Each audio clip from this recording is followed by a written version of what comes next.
Inside New Orleans Sports with Eric Asher is underwritten by... Located on Lake Pontchartrain, Brisbee's Lakefront Restaurant and Bar offers traditional West End favorites, a scenic view, oysters, and numerous tasty options. More information is available at 504-304-4125 or brisbeesrestaurant.com. Mr. Ed's Oyster Bar and Fish House has been shucking here since 1979. Located at 3117 21st Street in Metairie, Mr. Ed's Oyster Bar and Fish House offers raw, fried, and grilled oysters as well as a range of Cajun and Creole dishes. Enjoy a dozen with a smile.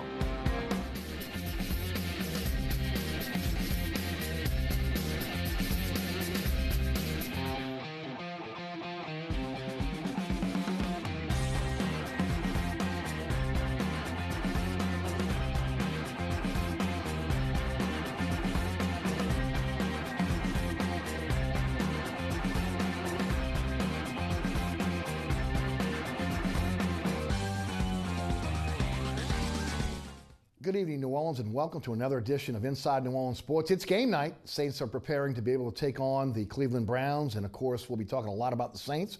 We'll get into the LSU Tigers. We'll talk about the Tulane Green Wave, and we'll hope to get into the Pelicans tonight.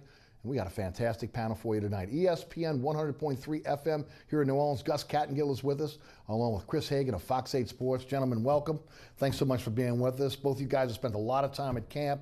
Looking forward to the next hour, and let the folks know a little bit about what you guys are involved in. Gus, tell us about the station, obviously the Green Wave, everything else. Give us the whole rundown. Yeah, going to be a little busy this fall, obviously, as we all are.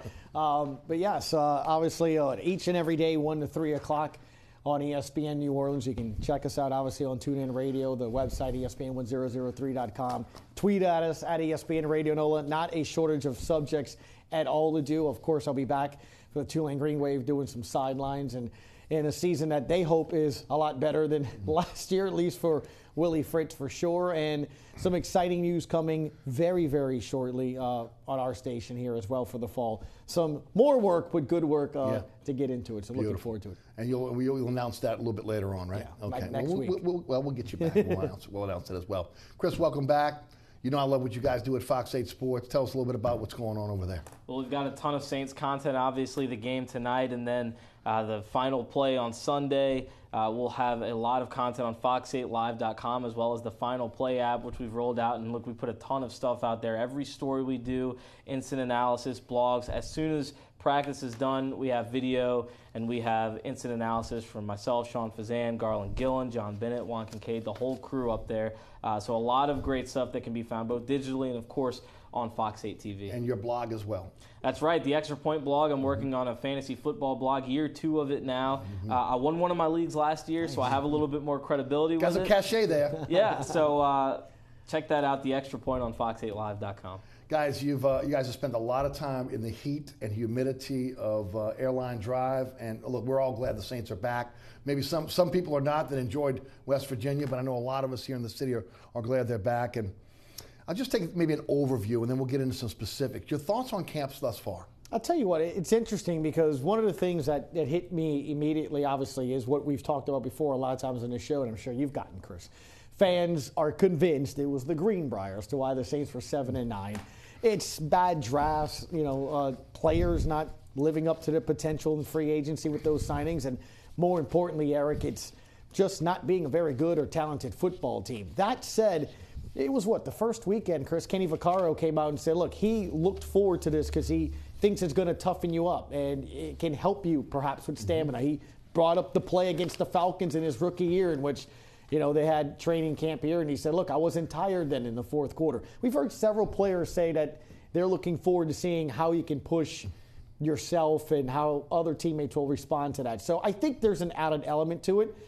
Conversely, you go back to this weekend that just went, you saw Larry Warford, A.J. Klein get, leave practice early because of cramps. So the heat is going to affect you. I do think there's something to it, but it's been very competitive. It's something that stood out to me, very vocal in the defensive end, which you're going to get more in detail. But for me, Chris, it's been very competitive. And Sean Payton, when you think it's competitive, he says it's not competitive enough. That's right. I think that competitive nature and the player that you talked about, Kenny Vaccaro, I think he represents everything that the Saints should want to be in this camp as far as being competitive, wanting to win, being back in the city with the fans that are going to be cheering for you on Sunday and really getting after it out there.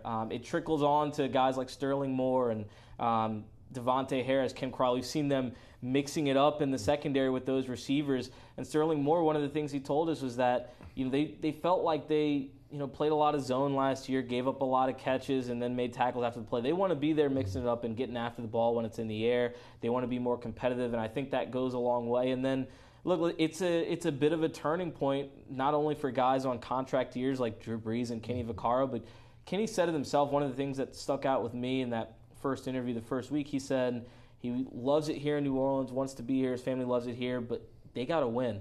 And I think that a lot of players, especially the few that have been here for the last 4 and 5 years, and some that tasted the playoffs back in 2013, they want that again. They want to see that this franchise is moving in the right direction. But like Gus said, I think the competitiveness of camp can go a long way. I want to go back to the Greenbrier for a moment. Obviously, again, the state has put a lot of money into that facility out on Airline Drive. There's no doubt Benson has upgraded that facility as well for both the Pelicans and the Saints. If there was one good thing about the Greenbrier, it was the ability to recover. I mean, you saw guys, as you mentioned, starting to go down as we get into 10 practices. And part of the reason why is, again, you've been in that Louisiana heat, humidity. You can be trying to hydrate as much as you want, but at some point, again, it just kind of grabs you, and it's hard to recover. It'll be interesting to see how Peyton handles the rest of camp going forward. You don't want guys getting fatigued and then having injuries that could keep them out of week one, simply because, again, you're trying to work them hard at camp. That's obviously the issue. Now, that said, Sean Payton has said they've established, 8 stations of recovery, including yoga, cold tubs. You'll see some white tents. If you look at the video of practice to the left and to the right of where the indoor facility is, you'll see different stages and things they do. So they're very aware of it. I just think at the end of the day, the heat's the heat, yes, and what you got to do with it. And I just go back a couple of years ago, Chris, to Zach Streif saying it. I want to say it was year 1 of the Greenbrier. And he said, the thing is, can you get through practice? Sure. Is it toughen you up? Well, can you handle it? And, it's about playing with your head. But also, he mentioned that getting and going through practices here, or like at Millsaps, which he remembers, you're literally in the middle of the practice when it's starting to hit you, trying to get through practice. Trying to get through a practice and then going through a practice is 2 completely different things, and it is. And we've all been there when we cut our grass. You just want to get done. And whereas when it's October or that first cold front hits, you don't even feel it, right? I mean, you walk out, you're like, wow, that's 2 bags of grass. I didn't even think about it. It's the same thing. And I think the danger lies, Eric, when you're thinking of just trying to get through that practice, or you're trying to get fatigued, you all of a sudden maybe just try to get through a play, and maybe you don't do it correctly, or you don't pop up as quickly, and all of a sudden you get hit the wrong way. And I think it can lead to injuries that way, and I think that's that fine balance. But you mentioned fatigue and the mental aspect of that, because, again, when you're in the heat of battle, when you're going in the fourth quarter, you want to be able to, again, fight through that fatigue mentally. And that's one thing a camp in Louisiana will do for you. Yeah, I think that's correct. And, there is a balance with it. But I think the other thing is when you look at some of these injuries, it's a couple of guys that haven't necessarily had a good injury history. Look at Ryan Ramczyk, who's missed a couple practices, had a hip issue. They knew that drafting. And Marshawn Lattimore, even though Peyton said it was a knee tweak that's held him out of practice for more than a week now, he had hamstring issues coming in. You look at Delvin Breaux. He had all kinds of injury issues last season, and he's been missing camp for the last couple of practices. So I think it's a combination of heat and fatigue, but I also think some of these guys that have been missing, it's not necessarily any coincidence. Stay with injuries for a moment, Chris. You just mentioned players that are expected to contribute in a big way to this team. These guys got to be ready week 1. Yeah, and that's one thing you worry about. If you're Delvin Breaux, I mean, he's another guy who's playing for a contract. He's got to find a way to get back on the field. He was one of the first guys who mentioned that they're doing yoga and they're doing a lot more to take care of their bodies, stretch, take care of their muscles, especially during camp.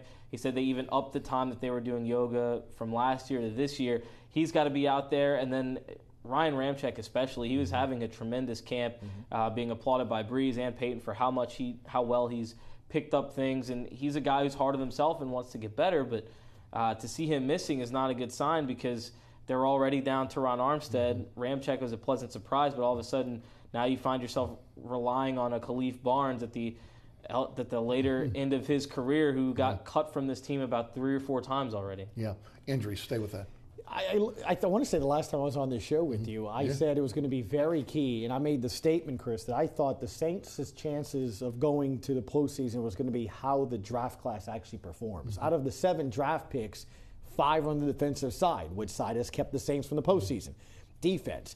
Then when you look at the positions that those players are in, it's even more important, right? Looking at Lattimore, opposite of Delvin Breaux, we thought of maybe being that starting corner, at least a contributor in nickel if he was that good. Marcus Williams at safety, what can he do there? Then you keep moving forward, and it's Alex Anzalone, Trey Hendrickson. I mean, you keep going down. Muhammad, we'll see, but 5 of the 7, and I would say at least 4 of those are going to have a lot of snaps. You throw in Kamara, you throw in Ramczyk, you throw in the 3 defensive guys I mentioned. That's 5 right there out of those 7 that are going to see a lot of snaps and have to play well. So 3 of the 7 right now aren't playing, and because of injury. Ramczyk, Lattimore, and also you're looking at Hendrickson, who himself was seeing action right behind Cam Jordan for whatever reason. That's why I think it's different than in most seasons. If you had a veteran-laden team, Eric, you and I, all 3 of us, September 11th, we'll see you there, right? Bro, even more so. I'll see you September 11th. Now, Lattimore, you want to see him get some snaps.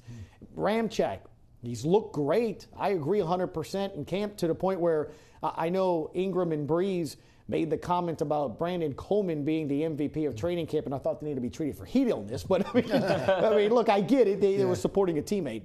But I said Ramczyk for this very reason. If he becomes a matador, right, where it's Ole allowing that left tackle in the first practice, or he's not healthy to start, that becomes an issue. Because last Sunday at Yeoman Stadium, Alex Okafor looked like Lawrence Taylor against Khalif Barnes. So now he might be having a good camp. But that's my point, that even that rookie already sort of looks better than Barnes. So when he was healthy and playing well, I was like, that's the MVP, because it's not an issue. It's not a question now. But he needs snaps. I got to see him. They want to see him. He needs them against teammates. So not panicking yet. We get to the Texans and we haven't seen them. No, I agree. But again, when you look at the preseason, and I think you just mentioned it, and I've talked about it on my show as well. Pardon me. You're in a situation now where the young people the young players have to play well, and they're going to get a chance for the first time to be able to, pardon me, to be able to see a team other than their own, see players other than their own. If you're a smart player, okay, and if you've been in this system for a while, if you're a veteran player, even if you're a young player that now has gone through rookie camp, mini camp, and now you've gone through the classroom work, you're now playing against your teammate on a day in, day out basis.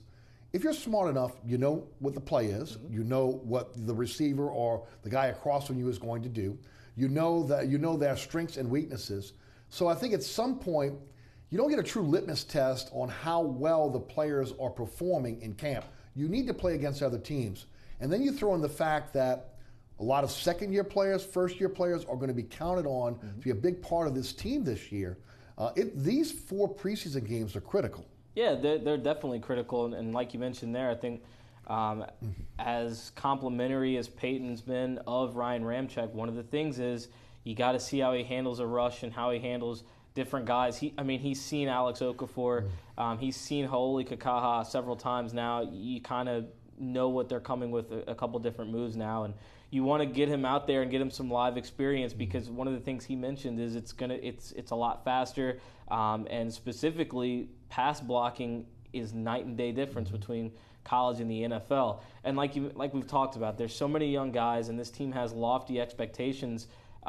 They want to catch them up to speed sooner than later. Peyton, when asked a couple weeks ago, or maybe even sooner than that, what was the issue the last couple of years and why they started slow, he said, look, we've been young.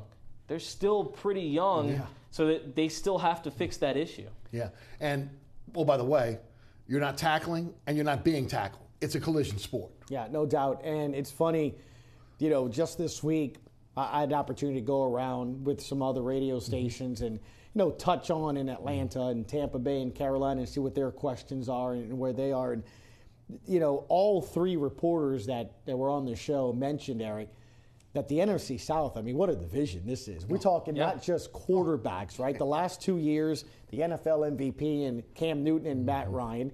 I know Newton's coming back from shoulder surgery, but we saw even in the game in the Dome, Saints looked like they had a lead that was unsurmountable, and here comes Newton, and it became a shootout towards the end. We know what Matt Ryan and the Falcons can do. Now there's a new added element. Saints are doing it.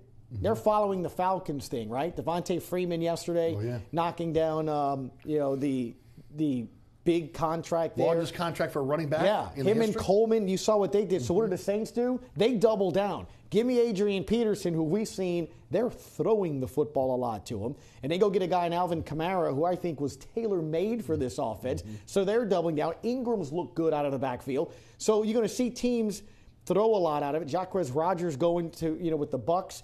I don't think Martin's going to be in play there, but who knows what comes there. And I haven't gotten to Christian McCaffrey. They are salivating in Carolina with what's going on there. So you take all of that, and I'm going to take what Chris and you guys are saying, I'm going to add something to why the importance of the preseason. This team needs to win.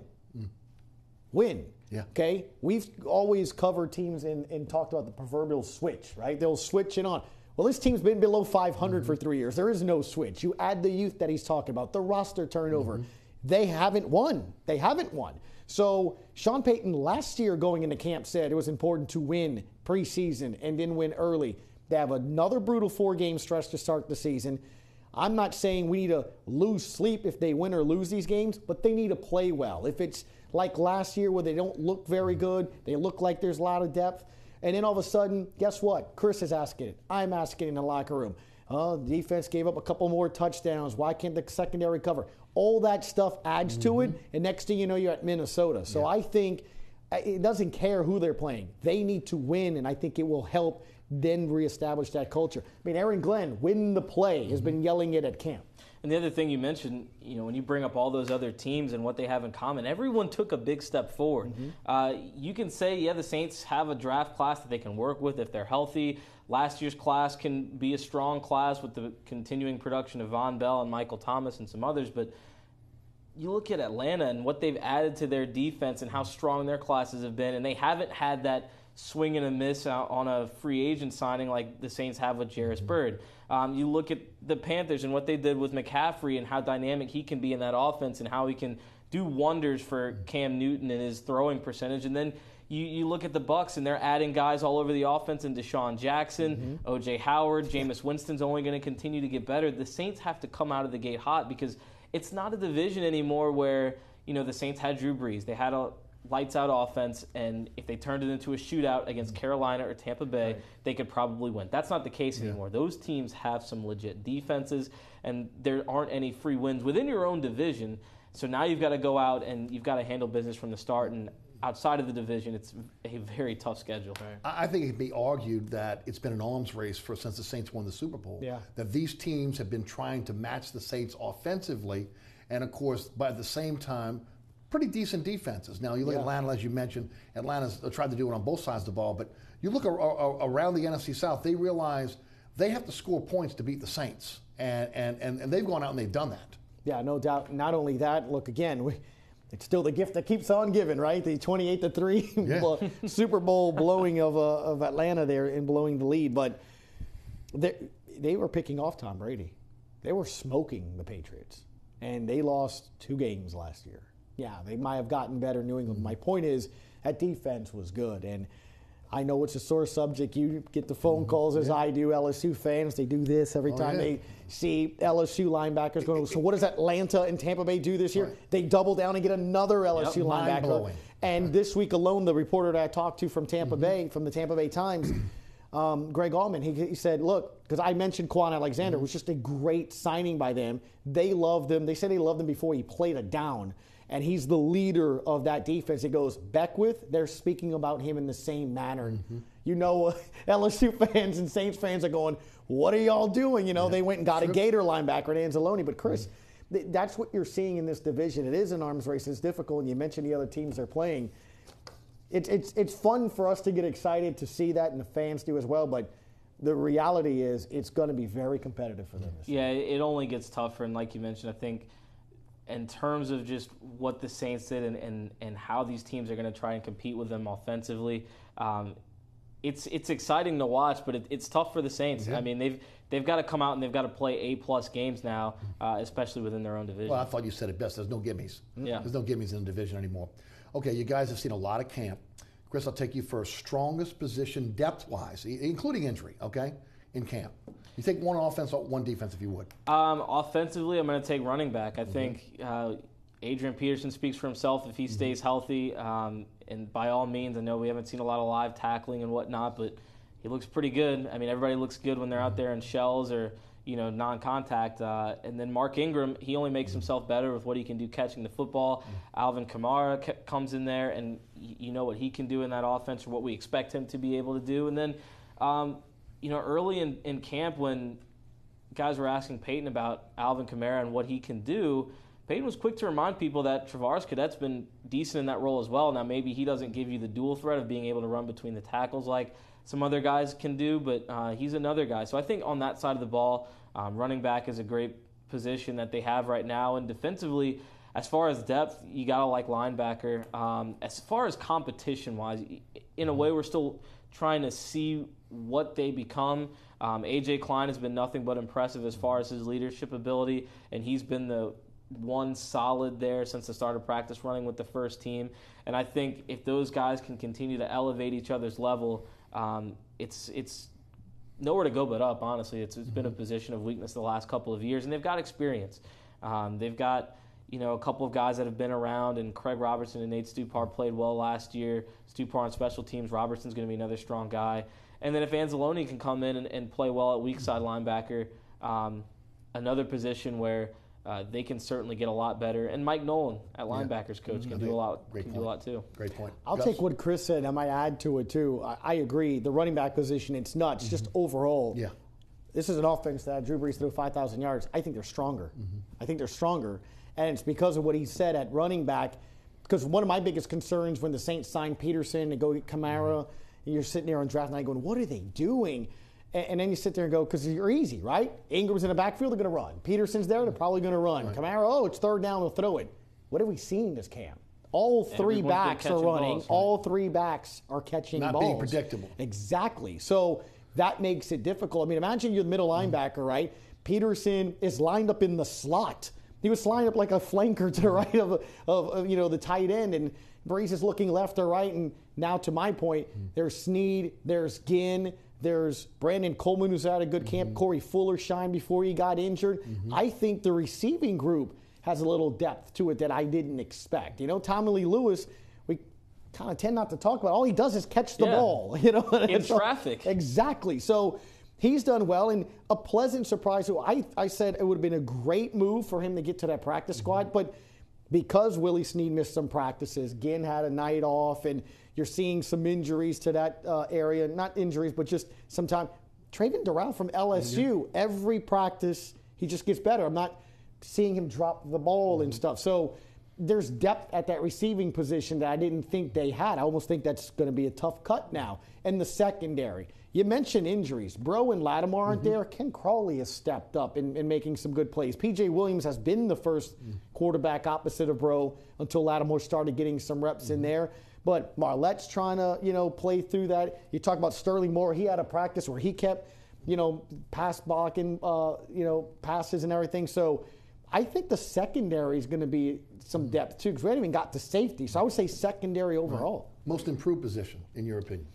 Most improved, I'd have to go linebacker again, just because of the personnel that they were able to add and the competition they were able to add and the experience. I think it's a spot where you bring in a guy like A.J. Klein, who's worked with Luke Kuechly and Thomas Davis and one of the best linebacker groups in the NFL, and he can come in and add a lot leadership-wise. I certainly think that's a step forward. He brought up a great point with secondary. I really like Marcus Williams back there, and I think that can be a most improved area. Potentially, if their cornerbacks can stay healthy, you add Lattimore and Marcus Williams. Kenny Vaccaro, I think, is poised to have a strong year. That could be a most improved area, but on paper, I'm going to give it to linebacker right now. It's linebacker for sure because of what he mentioned a few minutes ago, A.J. Klein's going to be night and day from any linebacker I think you've had. Not only the leadership aspect of it, but he's always around. He just knows where to go. And one of the biggest problems, Chris, has been with this defense is, I'm sure y'all diagnosed in final play with the telestrator and all that with Curtis Lofton. It's players just not being in position to make plays, right? I mean, you can close your eyes and think of the Falcons game. There's Freeman, there's Coleman. It's a handoff, and it turns into a 70-yard run. It's just linebackers not being in position, not being there to make plays. Manti Te'o's been a nice surprise, but Anzalone, I think, might struggle in coverage. Again, it's early, and he's trying to cover Peterson and Kamara, so I get that. But if it's a run play, we've seen run drills, live run periods. I remember writing in my notepad something I don't remember doing this very often with the Saints. I'm writing 50 numbers, 53, 51, 57. I know he's an N, but 50, 47. I'm writing linebackers making the stop in the backfield, at the line, at the gap. So I agree with him 100%. It's definitely an upgrade. And as far as that safety, as he said too, I think the difference is going to be, it's going to be a playmaking area, a part of this secondary, if that makes sense. Yeah. Von Bell, Vaccaro, they want to knock the snot out of you. I've always liked Raphael Bush. I think the Saints could have saved a ton of money and not signing Jarvis Byrd, giving Bush a little contract that would have been a third of that. Yes. And he brings the intensity, he brings the passion to it, and he play makes. And then you add Marcus Williams, who I think you can go buy a jersey for. You think he's that good. Guys, when you look at just, again, preseason game hasn't happened yet. Right. No one's been hit. No one's hitting. Guys got to wrap up on tackles. You got to break tackles, etc. Have you seen an elevation of the talent level on this team thus far when it comes to training camp from years past? Yeah, I think certainly it's been there. Now, I didn't go to the Greenbrier the last couple of years I was here, so I didn't see it firsthand. But by all means, reporting it and watching, I think the talent level has been higher. And like I mentioned earlier, I think competition goes a long way with that. Peyton coming out the second day of camp, I think it's saying cornerback is a position that's in pencil, not pen, and issuing that challenge to those guys to come out and make plays. And from one-on-one drills to 7-on-7 to team drills, they have been all over receivers, and it's something I think that can go a long way. And that alone is something you want to see if they were to incorporate a pass rush in there and actually put some pressure on guys. I think it's an area where you've got a guy like Marcus Williams who just kind of seems to be in the right spot to make interceptions at all times. Von Bell, who's always there to deliver a hit. I think that can be a playmaking area, and talent-wise, that's something that we haven't seen back there in a while. They haven't had that ball hawk. They haven't had guys that you really fear. They still have to go prove themselves because P.J. Williams is coming off very limited action. Delvin Breaux's coming off injury. Marshawn Lattimore, we still haven't seen much of him yet. So they have to prove that they can be playmakers, but I think the potential is there, and that starts with talent. I would just say it like this, Eric, and we know the Saints have talent on offense. Sure, absolutely. So, and he would agree probably, more often than not, out of 11, 12 days of practice, the defense, I would say, won. Yeah. So just by saying that. Is that being familiar with the offense and familiar with the player they're playing against, or just straight out more talented and beating the guy? I hear why you can say that, but Chris just pointed out some things why I would say no, right? Okay. Because of pass breakups, because of interceptions, because in live run play drills or live action, they're being stopped at the line. Okay. So you're seeing a legit reason why. And to further something that he brought up it's my favorite part of practice. It used to be team drills, right? You're looking for one-on-ones. Give me some team drills. Yeah. I love one-on-one receiver DB drills. Aaron Glenn and Curtis Johnson, they're on the same level on the field, right? About 10, 15 yards away. It doesn't matter what happens. Doesn't matter who's running it. After every play, they have commentary. Yep. And it's Very loud great commentary. It's, if a receiver drops it, Curtis Johnson yelled at a boy who went to go pick up the football because the receiver missed it and it just rolled into the stands. Kids just and he's like, don't pick up that ball. He wants his receivers to go get it. Meanwhile, on the other side, Aaron Glenn, when the defensive back knocks it down, you've seen the stories, he's going, go spike it. Go spike the ball. And I went back to what I said earlier, Aaron Glenn saying, win the play. The competition level between that, and I think it gets you better. I mean, it's basically like they're going on a date. I mean, the defensive backs are like, They're mugging them. It's like French Quarter style here. You know what I'm talking about. Of course. I mean, it's. I probably shouldn't say that, but yeah, unfortunately. But it is. The first day the officials were there. I mean, Chris, every play was a flag. Yeah. Or it could have been a flag, but it's to the mentality of it. I know they're probably not going to do that. Right. But it's saying you're mugging them. They're not getting off the line. So that helps the receivers, because what's been the number one way to beat the Saints offense? Their finesse, be physical with them at the line. These wideouts, when they get to a game against Atlanta or whoever it is, they try to be physical. It's literally just another practice. Setting the tone for the season, no doubt. We'll take a quick break. We'll be right back. You're watching Inside New Orleans Sports.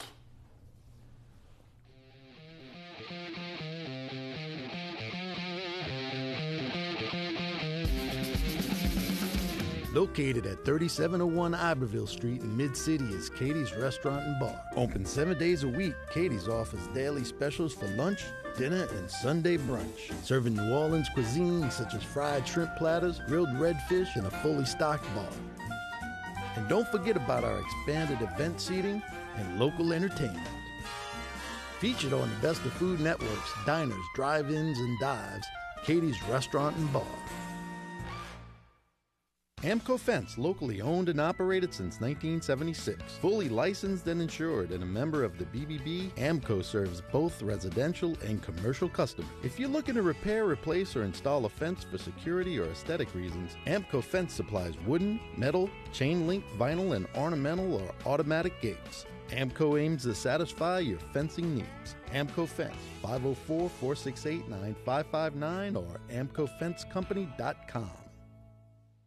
TikTok Cafe, located on Causeway South at the I-10 in Metairie, is open 24 hours a day, 7 days a week, 365 days a year. Our menu offers breakfast dishes like our Western omelet made from scratch biscuits, grits, egg sunny side up, and lunch specials like our homemade cheeseburgers with a side of golden brown fries. Don't forget about our weekday lunch special, and that every Tuesday is steak night. TikTok Cafe, open 24/7 at Causeway South at the I-10 in Metairie. Welcome back to Inside New Orleans Sports. I'm your host, Eric Asher. Tonight, Gus Kattengell of ESPN 100.3 and Chris Hagan of Fox 8 Sports are our guests. We shift to the Tulane Green Wave, getting ready to start their season, second under Willie Fritz. Gus knows a little bit about this team, being the sideline reporter. Chris covers them, and we'll find out what they think about the Greenies in the upcoming season. And guys, the big question is, how improved can this team be from year one to year two of Willie Fritz? It's literally night and day if you have a quarterback. It's just that simple. And again, it's no offense to Glenn Cuette, great kid. I just go back. You want to know what a snapshot of this season was like? You had a solid defense that I thought was as good as any in the NCAA. Really I mean, you look at statistically from turnovers, interceptions, quarterback sacks, they really were. Two guys got drafted. Yeah. I mean, Tenzel Smart with the Rams in the middle rounds. They literally were dead last in FBS in passing. They literally could not throw a pass. It's hard to win when, my gosh, I mean, here in South Louisiana, high school football, we're seeing high schools put up points. They couldn't get first downs.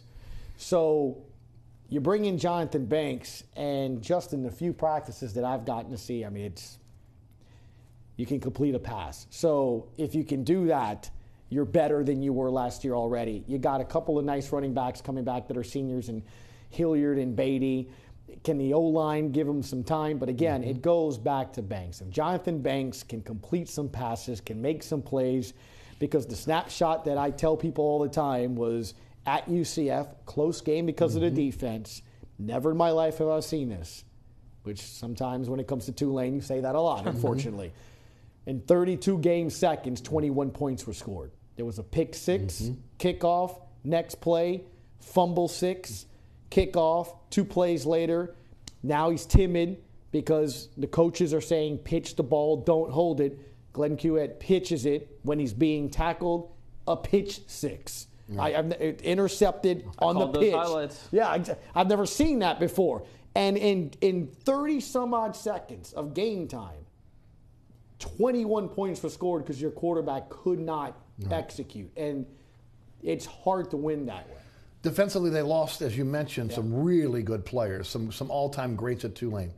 Can they match that defensive intensity? Can they match the talent level they had last year with the defense they have coming back? Look, Nico Marley, man, I love him because he's about our size. You know, what I mean? Gives us hope. And he is tough. I'm wondering if he look. I'd like to see him make it in the NFL. I just Let me wonder tell what you, position. Don't tell him that he can't play. Yes. You know, and I still remember at Navy, you know, a couple seasons ago, he hit a fullback full speed, and this dude looked like a frigate, all right? And the midshipman football player just fell straight backwards. And he was outsized big time. He's going to be really, really tough to replace. That set up front, Adi Aruna, he's got NFL size at end. He's made the challenge to himself that he wants to lead the conference in sacks. You do have Perry Nickerson. He's on the Jim Thorpe Award list. So those two guys are going to help out. But linebacker is a big hole. But, again, it goes back to the QB. Your synopsis. Yeah, I would say exactly the same thing. I don't know how many games we saw last year where it was just if they convert this third down. Like, not 3rd and 9, like 3rd and 5, 3rd and 4, like medium passing yardage situations. They can get a field goal. They can keep the drive going. They can milk clock to maintain a lead late. And they just couldn't get those plays done. I mean, it was simple routes that either the quarterback wasn't completing, he didn't have the time, whatever it may be. It sounds so simple, but it comes back to that and just those situational parts of the game. I think the defense in several games did everything they could to keep them in it. 4 points, 7 points, 6 points down in the fourth quarter. But they just couldn't get what they needed on offense, whether it was keeping the drive alive or getting into the end zone. And it's tough, but I think Banks, he just looks more comfortable. He gets in pressure. He throws well on the run. He keeps his eyes downfield when he's moving. And then he brings the ability to run just as well as any of the guys previously on the roster did. Exactly right. He's a JUCO transfer, so he's played. Yes, right. Last year, you literally started the season with not a single quarterback that's taken a snap. 19 freshmen played last year? Yeah. So, 19? Look, you'll be better, but like the Saints guys, they have a tough 4-game stretch. I know you look at that, that schedule, you go, Grambling's a win. Grambling played well last year. Then it's at Navy. That's always a tough game. Yes. And then it's Norman, Oklahoma to play the Sooners. Right. And you come back and take on Army before a bye week. So it's... if you're 2-2 there into the bye, I think Willie Fritz is happy, and then you can find 4 more wins to go bowling. I do think they're better, okay? But it is a tough schedule. Right. That conference is a lot tougher than I think a lot of people give it credit for. Is it too much to expect them to get a bowl invitation this year in year 2 of Willie Fritz? I'm not going to say it's too much. I think it's right about at that expectation. I think if they do win 2 or 3 of those, they do win 2 or 3 of those closer games last year, they make a bowl. Yeah. So it's just the difference in getting a couple more wins here or there, playing a little bit better situational football. I don't think it's anything outlandish. And Willie Fritz has a track record of turning things around and getting what he needs to from his team. I think now that he knows what he's come into and can get his feet settled under him, I think this team's really bought in and they know what to expect of each other. And it can be a lot better season as far as getting to that 6-win mark. You're on that sideline. What do you think? I think the same thing. And what's interesting, they're pushing, and just be ready for this. You may not agree as I. It's a little funny, right? They're pushing this Power 6. Yep, the P6 pins. Pins. I mean, they were pushing it, the backdrops. And here's the thing. I get it, and you know what? I buy it, and I'll say why. A lot of those schools have major cities, major markets. Yeah, sure. Philadelphia is here, Tampa for South Florida. I saw this week on Twitter, there's a study now to have a on-campus stadium for South Florida. UCF, people are like, what is it? UCF's the largest school in Florida, attendance-wise and students-wise. So, and let's not forget the coaching, right? I mean, we talk a lot about the SEC being empowered. They've had kind of a coaching drain. I call it the Saban factor, where schools and ADs don't have the patience, right? You don't beat Alabama in 2 years. Right. Let's bring in somebody else. But they're losing guys that were pretty good coaches. Well, in the American, I mean, the guy at Navy has been solid. Big-time programs have tried to recruit him. He stayed there. And I would have never thought the head coach at SMU, which is like 2-3 wins a year. I've been there. The last time they played, it's like 500 people. He turned down Baylor to stay at SMU. Sure. The guy at Texas, not good enough over there. He's now the USF head coach, right? Guess who's favorite this year in the American? USF, the Bulls, right? So there's a lot of good coaching in that. So those teams are going to be good. And I mean, Memphis, that head coach got pulled. Right. You know, it's insane. The Temple head coach, they grabbed him. So the coaching's really good. Yeah. Be interesting to see how Tulane does this year. Yeah. Switch to LSU. If you listen to Coach O, the defense is playing well. Obviously, Danny Etling, it seems like he's healthy. You have a stable of running backs. There's no doubt about that. The question now, the only real big question here is the offensive line. When you lost 5 players, now 6 since last season. Maya Tuhuma has left the program. You got a lot of young players now that were 4 and 5 stars coming out of high school that are going to be expected to play, and there's not a lot of depth there. So you got to stay healthy this year. It'll be interesting to see how this offensive line gels and plays throughout the season, because now you could basically put your hat on how well this offensive line plays is maybe how far the Tigers will go this year. That seems to always be the case one way or the other. The offensive line never really comes under too much fire. They're from their best to their worst until you get to that first weekend in November and they get dominated by Alabama's defensive line. And so I think that this offensive line currently, they can't waste a single rep. They've got to gel and come together and fill in these holes as quickly as they can, because when it gets to SEC play and it gets to Florida on their homecoming pretty early in LSU schedule, it's going to get real very quickly. And we still haven't seen really any of what Matt Canada's offense is going to look like. But obviously any offense needs a strong line, especially in the SEC. So whether they're look anything like they did in previous years, which I don't think they will, pounding the rock, or whether it's, they open it up a little bit more and go spread, the offensive line is certainly going to have to come together. And that can dictate the season. It can dictate how effective Darius Geis is. It can dictate how comfortable Danny Etling is back there in the pocket. I definitely think some of the bigger question marks, obviously it's quarterback when you think about it, but you mentioned the O-line, doesn't matter who's the quarterback. Right. If the O-line and they have no experience behind Etling either. Right. 0. Exactly. I'll turn it to the other side of the ball. Really? I almost think it's kind of an understood, hey, they got talent. Do they? And I'm not saying they don't, but you're talking about replacing, right? Who was it? 3rd pick overall in the draft, right? The safety in Adams. You got Tre'Davious White was a first-round draft pick. Got a couple linebackers that went 3. I can't remember. I want to say 5 to 7 players were drafted or went to the NFL, and a lot of them were on the defensive side: corners, safeties, linebackers, a D lineman or 2. So gotcha. I mean, that's a lot of guys to replace. Like, their names, and 2 of them went in the first round, and I don't hear anybody talking about that. I don't hear and nobody going. Now, I get it, and it's all fine and dandy, on signing day, 4 stars, 5. That's great. One thing that if we're going to say the SEC is good and these teams are good, you need time. I mean, playing in a high school game or playing UT Chattanooga, whatever it is that you play, is one thing. Going to Bama is a whole other. Playing Mississippi State right out the bat, essentially in the first few weeks. I mean, it's the cowbells. It's different. And so that's why I think this is, I'm not going to say a red shirt year for O, and he would probably not want to hear that, Coach Orgeron. But let's be honest, the expectation level isn't there. I think if LSU is going to contend and compete with Bama and once again be one of the best teams in the SEC, that quarterback isn't playing just yet. That team isn't set just yet. Give these young guys and these guys that are replacing some of the NFL draft picks a season.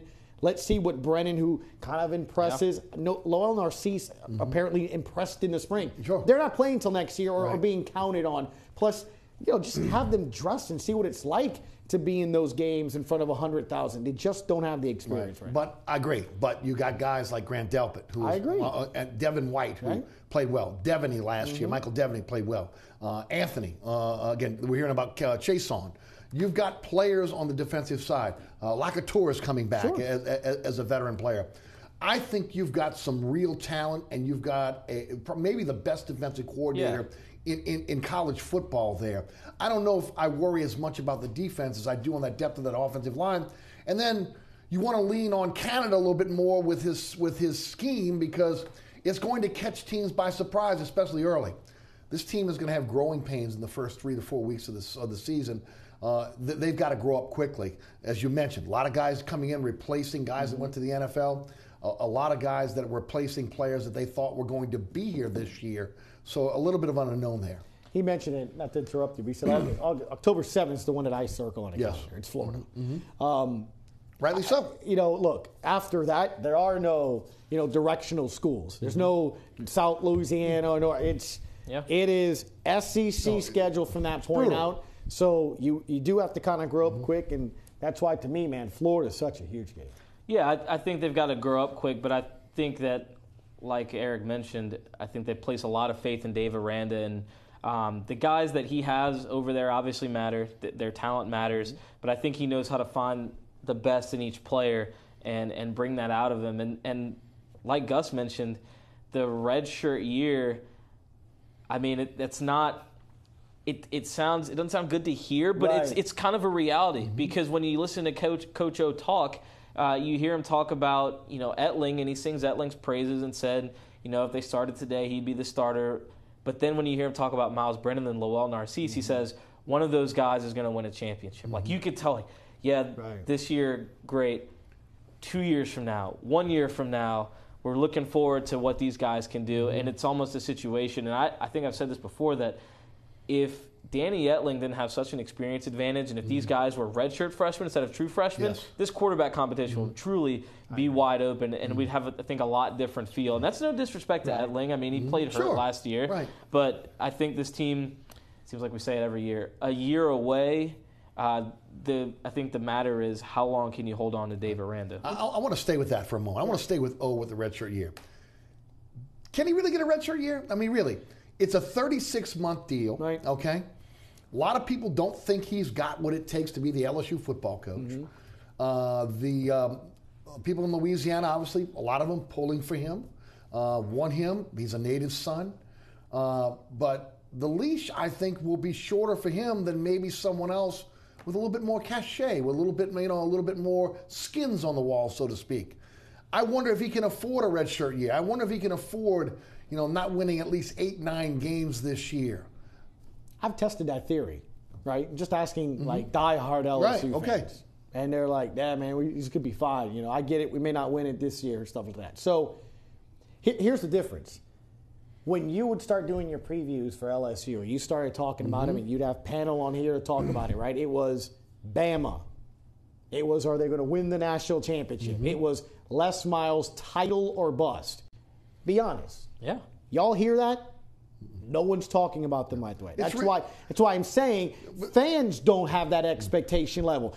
Going into the game, they haven't proven they can beat Alabama. Well, again, but that didn't bother them from saying exactly. Bingo. Everybody's been so focused on Bama, they haven't beaten a lot of the SEC West. And it's something that you touched on with the quarterbacks that I want to just quickly bring up, because this is why I say the redshirt year and why I hear him talk about Coach O does with the other quarterbacks. Maybe he's learned. The biggest problem with LSU the last several years isn't the talent on the team. NFL receivers, NFL defensive backs, D linemen, linebackers, running back, linemen. Name it. It's quarterback. What have they done the biggest mistake in all that with Miles stuff? Did they recruit the wrong guys? Dude, every time one guy played bad, the fans bring in the other guy. They were all good quarterbacks. I think they went to him too early. And I think what happened was when they didn't perform well immediately, right? I mean, Harris comes in one of the games. Great, give him the start of Florida. Boo, he's terrible, or whatever game it was, right? Okay, well, bring in Jennings. He stunk. Sure. Bring in Harris. He stinks. I mean, they couldn't wait to get rid of him. They were there a year or two. You haven't had a quarterback go 3 seasons, much less 2 straight years, where they were happy with him. Right. But they were handcuffed too. Right. Exactly.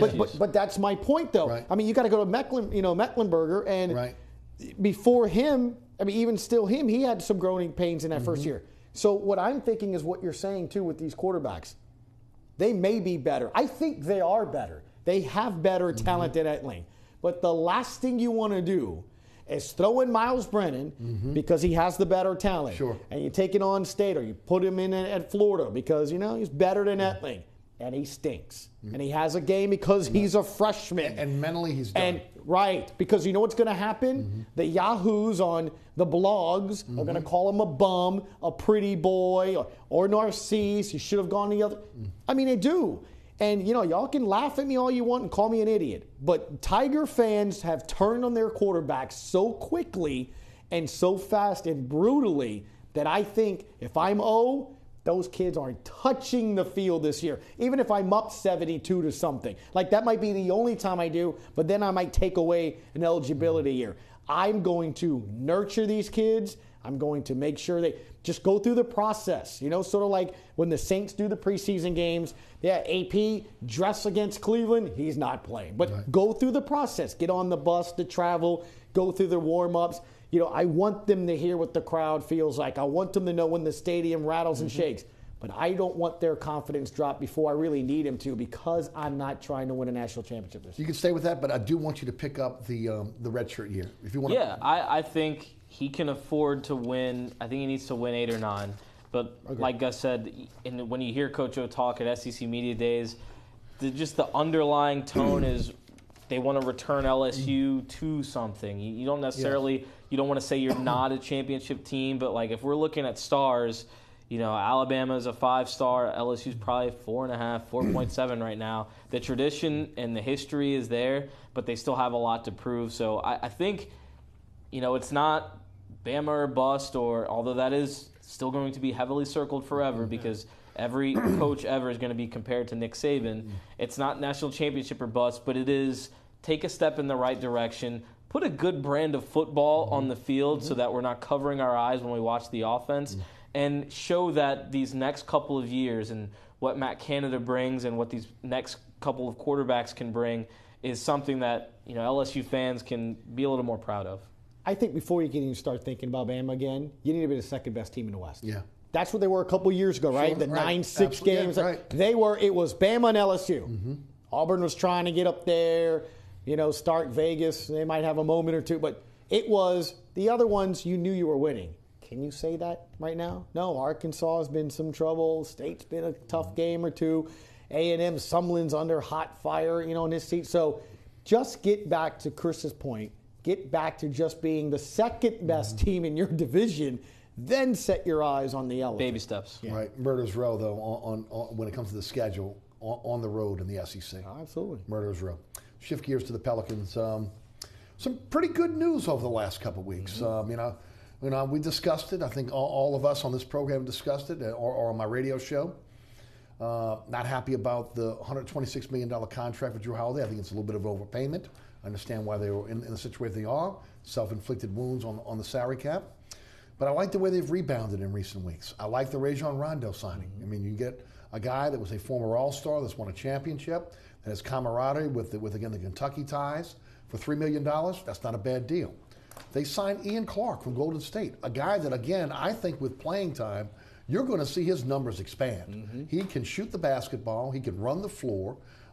He's going to get a lot. Anybody that's in a position to be able to stand out there, I hate to say it, Gus, we could all sit out there and shoot jumpers with Anthony Davis and DeMarcus Cousins on one side of the floor. It's going to be wide open shots. You just got to be able to knock them down. I like what they've done so far, in terms of the signings. The question is it enough to get them over the hump? Will they be 8, 7, 6? I saw a publication the other day that has them 9th. Right. Okay, all right. I'm not even in the playoffs. They've got to make the playoffs. Anthony Davis professed his love to the city and the team once again. And look, I believe Anthony Davis. I believe he wants to be a New Orleans Pelican. I believe he wants to win here. But I also know from my experience of Baron Davis and Chris Paul and David West, other players that love New Orleans and wanted to be here, if ultimately you don't win, they're going to find a place to go where they can win, especially in today's NBA, where they pick up for when they played AAU ball. Let's get all my boys together, and we're going to go win a championship. I'll start with you first. Chris, do you think they've done enough in the offseason to be able to get to the playoffs? What type of team do you think this would be? And are you buying into what Anthony Davis is selling? I've always bought what Anthony Davis has said. I think it helps when you bring in guys like Boogie and Rajon Rondo. You keep enough familiarity with Drew Holiday, someone he's worked well with, that he's leaning toward, staying here if they can win. He's still got years on his contract, obviously, but I think he's happy. But I think in order to get over that hump, it's almost like with Tulane football. You got to win those close games. You can't have those bad third quarter lulls or those give up those 11, 12, 13-0 runs in the fourth quarter. And I know it's basketball and it's a game of runs and that stuff's going to happen, but they've got to learn how to put it together and be consistent. I mean, hopefully with a training camp that's where they're all healthy and they can gel and play together, and they start out the year with everyone healthy and can stay healthy for a little while, you build that consistency. But for so long it's been one night it's Anthony Davis has a great night, defense plays well, they win. Another night it's what happened to the defense? We just saw it last night or 2 nights ago, and they lose. And there's very little consistency. So I think they showed flashes of, I won't say brilliance, but promise in that second half of the season with DeMarcus Cousins and a few games that they won. And if they can build on that, you can get in that 8, 7, maybe 6 seed range, but it's tough. I mean, there is a stack of teams that 5 through 8, 9, 10 even can probably be within 7 games of each other. I agree with that 100%. We got to Minnesota and some of the teams that didn't get in. You know, quickly, here are my thoughts, right? In the NBA, you got to have players that buy in. You got to have players that at least are showing the effort. We look at training camp because we're so used to Saints and kind of looking at it. In the NBA, training camp's kind of not really like that. Like, they start camp, and then like 3 days later is the first preseason game. Sure. AD and DeMarcus Cousins have been working out together for about 2 months, if not 3 now, right? We're in August. Rajon Rondo, as you've seen him, has been at Saints practice, but he's here at the facility. Right, so he's working at the facility. Yeah, I talked to Sean Kelly, voice of the Pels, and he's working with the young players. His nose is in the book, learning the plays. That's investment to me, right? Why would DeMarcus Cousins go lose the weight, go spend all these workouts? He's going to get paid regardless. Sure he is. He didn't have to lose a pound. And this season, he's going to get a max deal from somebody. So why do it? You're invested, right? I think at the end of the day, as Chris says, you want to win. And you got to have the right mentality and player. Sean Payton, cleansing of the locker room after the first 7 to 9 season. Bye-bye Graham Stills, etc. I think what you're seeing here is maybe the opportunity to try to do that. It's going to be on them. It's easy to pick and point the finger at Demps and Gentry, but at the end of the day, players got to want to be here. Players got to want to do it. You're seeing too much effort from DeMarcus Cousins, Rondo being here for these guys to not care and not want to do it. And at the end of the day, I'm just going to leave you with this. Did they look better at times last year once that trade did? Yes. Absolutely they did. Now, give them time to work out together. Give them time to know what they were. AD just this week at his camp said he and DeMarcus Cousins are figuring out where's best to shoot the jumpers, what's the best for the spacing. They're doing it on their own, not Gentry and all of them. And then you add some of the coaching decisions that they made in Finch and what he's done in Denver. Agreed there. I'm telling you, I think it's a playoff team. You know, guys, again, as we close, if they win, people will show up at that arena. Yeah, They will show up. To. Absolutely. The hype was They want so to. high to start 2014, and then things fell apart. No doubt. Chris Hagan of Fox 8 Sports, Gus Kattengell of ESPN 100.3 FM. Thanks for being with us on the panel tonight. Thanks so much for tuning in. Remember, there's a rebroadcast of this program each and every Friday night at 10 o'clock right here on WLAE-TV, 9 o'clock statewide on Pelican Sports Television, and on the Cox Cable tier now, Cox 130. That is 10 o'clock on Thursdays and 2 a.m. on Saturday mornings. Don't forget to catch me on the radio, 990 a.m. WGSO. That's 11 a.m. until 1 p.m. weekdays. You can listen live, download the podcast at ericasher.com. All the previous episodes of Inside New Orleans Sports can be seen at ericasher.com as well. And, of course, the TuneIn Radio app is a great way to take the show with you anywhere. You can, check us out on the TuneIn Radio app. Also, I want to thank our guest. Great panel tonight. Chris Hagan and Gus Kattengell. Also, the WLE production staff who do a fantastic job. Ron Yeager, Jim Dotson, Kenny Juneau. Also, Adam Juneau with his debut. And, of course, my director, William Hill. Have a great week. We'll be right back here next Thursday night. And, of course, thanks for watching Inside New Orleans.